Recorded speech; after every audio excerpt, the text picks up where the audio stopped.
Quand elle était enfant, Riley faisait toujours des rêves créatifs, comme le jour où elle a dû dire adieu à sa tétine sous le prétexte qu'elle partait voyager pour retrouver sa famille à la montagne heureuse. Tout cela n'a été possible que grâce à l'équipe travaillant dans la production des rêves, dont la mission était de créer des sons agréables, presque cinématographiques.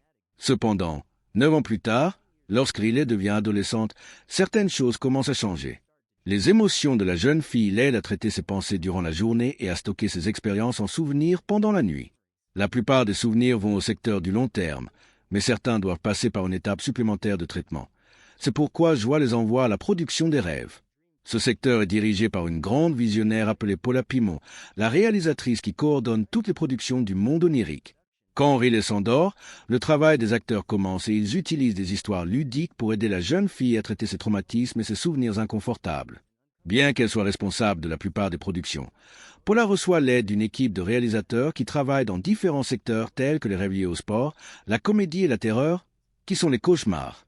Cependant, Paula n'a pas réussi à créer un rêve aussi marquant que celui qui avait aidé Riley à abandonner sa tétine il y a quelques années, et Janelle, l'assistante réalisatrice, est déterminée à l'aider à changer cela.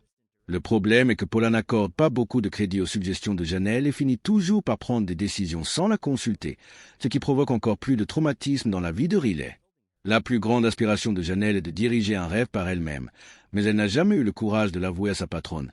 Car Paula, trop sûre d'elle, ne suit généralement pas le scénario écrit par les scénaristes et ajoute toujours une scène supplémentaire qu'elle a imaginée elle-même.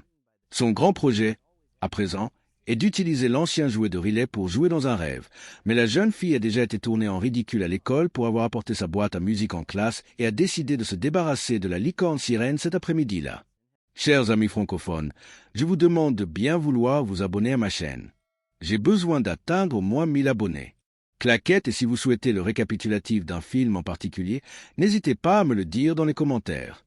Cet après-midi-là, l'équipe de réalisateurs et de scénaristes tient une réunion avec la directrice du studio, et Jean leur annonce que Riley ne se souvient plus de ses rêves. Cela signifie que tout le travail accompli dans le secteur de la production des rêves cesse d'exister au réveil. Le pire, c'est que récemment, elle s'est même réveillée en plein milieu de la nuit. Pour résoudre ce problème, il est donc nécessaire de changer la stratégie de production afin de créer de nouveaux succès. Pour garantir ce résultat, Jean décide d'inclure Janelle dans l'équipe des réalisateurs. En apprenant que son assistante est promue, Paula est dévastée. Elle se sent complètement perdue sans son aide et a aussi l'impression d'avoir gagné une nouvelle rivale. Interrogé sur les productions de son ancienne patronne, Jean explique que Riley a besoin de rêves dont les thèmes reflètent l'étape de vie où elle se trouve, car elle n'est plus une enfant. En arrivant au studio, Paula se rend compte que son équipe est inquiète, car tout le monde sait que Janelle était une figure indispensable au bon déroulement des productions. L'équipe de tournage suggère donc que Paula confie le rêve de la grande première de ce soir à quelqu'un d'autre. Mais la réalisatrice refuse, affirmant qu'il reste encore assez de temps pour préparer le début du tournage. Comme nous sommes samedi, tout le monde s'attend à ce que Riley se couche tard, mais elle s'installe sur le canapé pour regarder son film préféré. Comme d'habitude, finit par s'endormir au bout de quelques minutes. Aussitôt, toute l'équipe se précipite pour lancer la mise en scène. Cette nuit-là, Riley rêve du bal de l'école. Ce qui était perçu comme une expérience traumatisante par la jeune fille devient un moment magique, et même les émotions principales se réveillent pour assister au spectacle. Tout le monde est enthousiaste et Riley est comblé de joie. Mais Paula décide d'inclure une performance de licorne sirène comme grand final, et ce qui devait être un rêve merveilleux se transforme en cauchemar traumatisant à cause d'un accident sur le plateau. Paula doit alors rendre des comptes pour ce fiasco, qui marque son grand échec de réalisatrice. Après avoir été transférée dans un nouveau bureau de réalisation et réprimandée par sa patronne, Paula voit son pire cauchemar devenir réalité. Elle doit désormais travailler aux côtés de son plus grand ennemi, qui n'est autre que le neveu de Jean. Spécialisé dans les rêveries et les fantasmes, Zeni propose des idées complètement dystopiques et très différentes de ce dont Paula a l'habitude. Cependant, comme elle ne peut pas renvoyer le neveu de sa supérieure, la réalisatrice décide de l'accepter comme nouveau assistant. Cette nuit-là, Paula a déjà un nouveau thème à traiter, car le dilemme actuel de Riley est de savoir quoi porter pour le bal de fin d'année. Comme Janelle n'est plus là pour conduire la voiturette de golf, la réalisatrice permet à son chien Mel de prendre le volant, et l'animal écrase tout sur son passage. Cet après-midi-là, en essayant de choisir une tenue pour la fête, Riley enfile une ancienne robe de sa mère, mais elle ne veut pas la porter au bal car elle la trouve trop démodée. Soudain, elle reçoit un appel de son amie Grace, qui lui montre la magnifique robe qu'elle a achetée pour aller au bal. À ce moment-là, Riley comprend qu'elle a un besoin, urgent d'une nouvelle tenue. Ayant eu accès à ce souvenir, les scénaristes créent un rêve pour aider la jeune fille à gérer ce sentiment, et Poache est enthousiaste à l'idée de donner vie à cette histoire. Mais à peine arrivé sur le plateau, Zeni commence à donner des ordres aux autres membres de l'équipe, et Paula le remet rapidement à sa place. En tant qu'assistant réalisateur, son rôle est de rester derrière la caméra et d'apporter de l'aide quand on lui demande. Pourtant, même après avoir été réprimandé, le jeune homme ignore complètement son chef et saisit la caméra pour commencer à filmer. En courant partout dans le studio, Zeni détruit le décor. Paula, furieuse, lui ordonne de poser immédiatement la caméra, car le tournage est la responsabilité de Ziggy, le caméraman. En tentant de créer un rêve inspiré des années 80 pour que Riley se sente à l'aise dans la robe de sa mère, Paula met finalement en place un rêve étrange, qui n'est qu'une version terrifiante d'un ancien succès qu'elle avait réalisé. Après ce fiasco monumental, Paula est rétrogradée, expulsée de l'équipe de réalisation. Paula reçoit même une plainte de la licorne colorée, humiliée d'avoir encore une fois dû jouer dans un des films de la réalisatrice. Ce matin-là, la licorne se réveille en découvrant que son nom est mentionné dans tous les magazines, avec des critiques affirmant que sa carrière avait été ternie par son choix de travailler avec Paula. En conséquence, l'actrice déclare qu'elle ne collaborera plus jamais avec elle et ordonne à Paula de ne plus jamais la contacter pour participer à ses films. Après avoir perdu son actrice principale, Paula est furieuse et déverse toute sa frustration sur Zeni. La réalisatrice estime qu'en tant qu'assistant, il devrait contribuer à ses films, mais selon elle, Zeni n'a fait que lui mettre des bâtons dans les roues. Paula décide donc de le renvoyer. Tous ces derniers succès étaient dus au soutien et aux contributions de Janelle, mais maintenant qu'elle travaille seule, la réalisatrice se sent complètement perdue.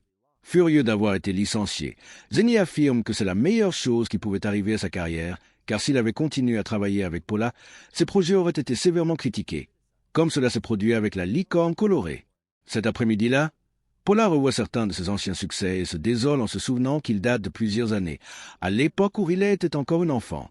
Au sommet de sa carrière, elle pouvait compter sur le soutien de Janelle, qu'elle considérait comme sa meilleure amie. Depuis la promotion de son assistante, la carrière de Paula n'a fait que décliner. Elle en conclut qu'elle doit absolument ramener Janelle dans son équipe si elle veut retrouver sa réputation de réalisatrice renommée. Paula n'hésite donc pas une seconde avant de rendre visite à son ancienne collaboratrice sur son plateau de tournage, et Janelle est ravie de la revoir. Après l'avoir félicitée pour son travail, Paula remarque que la jeune femme semble complètement perdue à tenter de coordonner son équipe et décide de l'aider. Mais lorsqu'elle comprend que son ancienne patronne essaie en réalité de reprendre la direction de son équipe, Janelle l'appelle pour une discussion privée et découvre, déçue, que Paula était en réalité venue pour convaincre Janelle de revenir travailler comme son assistante. Curieuse, Janelle demande alors à son ancienne patronne de partir et lui explique que, même si elle n'a pas autant d'expérience qu'elle, elle préfère travailler dans ce studio, car la réalisatrice n'avait jamais pris ses idées en considération. En regardant le rêve dirigé par son ancienne assistante, Paula commence à douter de l'efficacité de l'histoire, mais elle est impressionnée lorsqu'elle constate que Riley est heureuse du résultat. Le lendemain matin, le nom de Janelle apparaît dans tous les journaux, car elle a réussi à accomplir quelque chose que Paula n'avait pas pu faire, prouvant ainsi qu'elle a surpassé son ancienne patronne. Soudain, Jean apparaît et remercie la réalisatrice d'avoir accepté Zeni comme assistant, puis lui demande comment il se débrouille dans son travail. Au lieu de dire la vérité et d'avouer qu'elle l'a renvoyé, Paula affirme qu'il fait du très bon travail. C'est alors qu'elle découvre que, grâce au rêve conçu par Janelle, Riley a eu le courage de parler à sa mère et de lui dire ce qu'elle pensait réellement de l'ancienne robe. Avant de partir, Jean précise que Janelle est la réalisatrice qui comprend le mieux Riley et qu'elle ne la laissera jamais partir à la retraite. Cependant, comme l'équipe de réalisateurs est devenue très grande, la directrice annonce qu'elle devra bientôt procéder à des réductions de personnel, et Paula comprend immédiatement que son poste est menacé. Craignant de perdre l'emploi pour lequel elle s'est embattue, Paula décide de réembaucher Zeni comme assistant. Dans le but de découvrir les pensées les plus secrètes de la jeune fille, ils se rendent ensemble dans le secteur où prennent vie les imaginations de Riley et rencontrent son petit ami imaginaire. Fou amoureux de Riley, le garçon possède absolument toutes les qualités que la jeune fille recherche chez un petit ami. Paula décide alors de faire de lui la nouvelle vedette de ses films. Lorsqu'elle apprend que Paula a l'intention de créer un rêve romantique, Jean déclare que ce scénario arrive à point nommé, car avec le bal qui approche, Riley doit trouver quelqu'un pour l'accompagner. Alors qu'il se prépare à entrer dans le studio, le petit ami canadien révèle qu'il est nerveux à l'idée d'apparaître pour la première fois dans les rêves de Riley et commence à paniquer d'anxiété. Comme il est une création de l'esprit de la jeune fille, le garçon est totalement obsédé par elle et a peur que Riley l'ait déjà oubliée. Pour le calmer, Paula lui montre la caméra et lui demande de dire à Riley ce qu'il ressent. Le Canadien en profite alors pour lui déclarer tout son amour en imaginant plonger son regard dans le sien. Grâce à ce rêve, Riley se réveille dans une ambiance romantique et confie à ses amis qu'elle souhaite inviter quelqu'un comme cavalier à la fête. Après ce grand succès, Paula reprend confiance en elle, convaincue qu'elle pourra retrouver son statut de réalisatrice en chef. Elle devient alors le sujet des commérages parmi les autres réalisateurs. Lorsqu'elle découvre l'endroit où son petit ami canadien a été trouvé, toute l'équipe décide d'explorer le secteur de l'imagination à la recherche de quelque chose d'innovant et de disruptif qui pourrait être utilisé dans les prochains rêves. Voyant que ses collègues travaillent à perte, Paula organise une réunion avec l'équipe de tournage afin de demander la collaboration de tous pour accroître le succès du prochain film. La réalisatrice sait qu'elle vit l'un des moments les plus importants de sa carrière, car si elle parvient à enchaîner un nouveau triomphe, elle s'assurera la première place dans le genre le plus populaire du monde, le romantisme. Son objectif est de convaincre Jean de lui confier la réalisation de tous les rêves de Riley pour une nuit entière. Mais Zeni n'accueille pas cette nouvelle avec joie. Le jeune homme en a assez de son rôle d'assistant et estime qu'il mérite aussi de diriger certains rêves, puisqu'il a été celui qui a aidé Paula à trouver le petit ami canadien. Cependant, la réalisatrice sait que son poste est en jeu et déclare que si elle n'arrive pas à marquer Riley avec ses rêves, elle sera renvoyée. Zeni devra donc patienter encore quelques nuits avant de faire enfin ses débuts en tant que réalisateur. Ce jour-là, alors que Paula s'apprête à lancer son prochain rêve, Jean arrive au studio et lui remet une machine capable de mesurer les sentiments de Riley en temps réel. Ainsi, il sera possible de savoir si la jeune fille apprécie vraiment son rêve ou non. Pour conserver son poste, la réalisatrice a besoin d'un nouveau grand succès, du genre de rêve que Riley se rappellera encore des semaines plus tard. Après avoir dit cela, Jean s'en va et Paula se précipite vers sa chaise, car la jeune fille est déjà endormie et les enregistrements doivent commencer. En chevauchant un orignal à travers la forêt avec son prince charmant, Riley se sent heureuse et ses émotions commencent à fluctuer. Cependant, lorsque son petit ami canadien se met à la complimenter sans cesse sur sa beauté, la jeune fille s'ennuie et Paula décide d'improviser. La réalisatrice demande alors au scénariste de modifier le cours de l'histoire, mais ceux-ci n'arrivent pas à se mettre d'accord. Soudain, Paula remarque que la machine qui mesure les émotions de la jeune fille oscille de nouveau. En allant vérifier ce qu'il se passe, elle découvre qu'un nouveau prétendant est entré en scène. Voyant sa patronne échouer, Zeni saisit l'occasion parfaite pour prendre les rênes et introduire un nouveau personnage dans l'histoire. Lorsqu'elle voit deux garçons se disputer son attention, Riley se sent excitée et encore plus enthousiaste à propos de son rêve. Après le grand succès de ce triangle amoureux, Paula décide d'explorer ce thème davantage, mais elle finit par exagérer en ajoutant de plus en plus de personnages à l'intrigue. Résultat, ce qui semblait palpitant pour Riley devient lassant, car elle ne supporte plus que tant de personnes cherchent son attention en même temps. Pendant le tournage, Paula et Zeni commencent à se disputer pour savoir qui dirigera la fin de l'histoire, mais tous deux sont interrompus par Riley elle-même. La jeune fille se lève en somnambule à 3 heures du matin et annonce qu'elle a pris sa décision. Après les derniers événements, elle choisit de ne pas aller au bal avec aucun de ses garçons. Agacée, elle préfère aller à la fête avec ses amis et se lève de son lit pour rejoindre Brie et Grace. Alors que Riley se déplace dans sa chambre, la caméra utilisée pour la représenter pendant le tournage se met soudain à bouger toute seule, et toute l'équipe technique s'enfuit, terrifiée par le chaos provoqué dans le studio. Dans le secteur de production des rêves, la panique et la colère des employés les poussent à tenter de réveiller Riley, mais ils découvrent rapidement que le bouton ne fonctionne pas. Lorsqu'elle comprend que Riley est sur le point de tomber dans les escaliers, la peur devient désespoir, et Paula court derrière la caméra pour essayer de sauver la jeune fille. Avec l'aide de Zeni et des autres membres de l'équipe, elle parvient à tirer le câble et Riley se retrouve dans la chambre de ses parents, sans comprendre ce qui se passe. Après le réveil de la jeune fille, tout revient à la normale, mais Paula est officiellement renvoyée et Janelle est transférée dans son studio. Inquiète pour son ancienne patronne, Janelle lui demande comment elle va et lui souhaite bonne chance, car Jean l'a convoquée dans son bureau. Une fois arrivés, elle et Zeni se font sévèrement réprimander, car en plus d'avoir réveillé Riley, ils ont failli provoquer un accident. Après avoir renvoyé son neveu de son poste d'assistant réalisateur, Jean annonce que Paula aura encore une chance, car elle n'a personne pour la remplacer. Cependant, si cette nuit-là elle n'est pas capable de créer le plus grand rêve que Riley ait jamais vécu, la réalisatrice sera définitivement expulsée du secteur de production des rêves. Après avoir été congédiée, Zeni trouve un emploi dans un café. Alors que son collègue lui apprend son nouveau travail, il aperçoit Paula marcher dans la rue avec un sourire, et la colère le gagne. À la suite du terrible épisode avec Riley, Jean réunit tous les scénaristes et réalisateurs pour une nouvelle annonce. Désormais, les réalisateurs devront suivre scrupuleusement ce qui est écrit dans le script de chaque rêve. À partir de ce moment-là, aucun changement ne pourra être fait à l'histoire et toute forme d'improvisation est strictement interdite. Cet après-midi-là, pendant son service, Jacob demande à Zeni de l'aider à gérer les commandes des clients, mais le nouveau venu répond qu'il est occupé à écrire son premier scénario d'horreur. L'objectif de Zeni est de saboter le travail de Paula, car il trouve injuste d'avoir été le seul renvoyé après tout ce qui s'est passé. Une fois son script terminé, Zeni annonce qu'il part en pause et vole un plateau de café pour le ramener au studio, prétextant une excuse pour y entrer. Dans la salle des scripts, tandis que les scénaristes se disputent autour d'une tasse de café, Zeni modifie le scénario attribué à Paula, car elle sait qu'il sera presque impossible à réaliser. Plus tard, lorsqu'elle arrive dans son bureau et lit le script, la réalisatrice constate que les scènes ont été très mal écrites, mais elle continue malgré toute sa lecture. Après s'être réveillée au milieu de la nuit, Riley entend de la musique forte venant de l'autre côté de la porte et entre dans le hall de l'école où elle retrouve son alter ego adolescent. Mais soudain, elle se rend compte qu'elle porte la robe de sa mère et commence à étouffer dans ses manches bouffantes. À ce moment-là, Riley est transportée dans le couloir de l'école et marche de nouveau vers l'Assemblée H, mais cette fois, elle est accompagnée de tous ses petits amis imaginaires. En essayant de comprendre ce qui se passe, la jeune fille est aspirée dans une nouvelle boucle et l'histoire de son humiliation se répète encore et encore, la piégeant dans ses pires cauchemars. Après avoir échangé les scripts, Zeni retourne à la cafétéria et raconte à Jacob l'histoire terrifiante qu'il a écrite. L'apprenti réalisateur est d'abord fier de lui et de son travail, jusqu'à ce qu'il réalise que Paula ne sera pas la seule à en souffrir.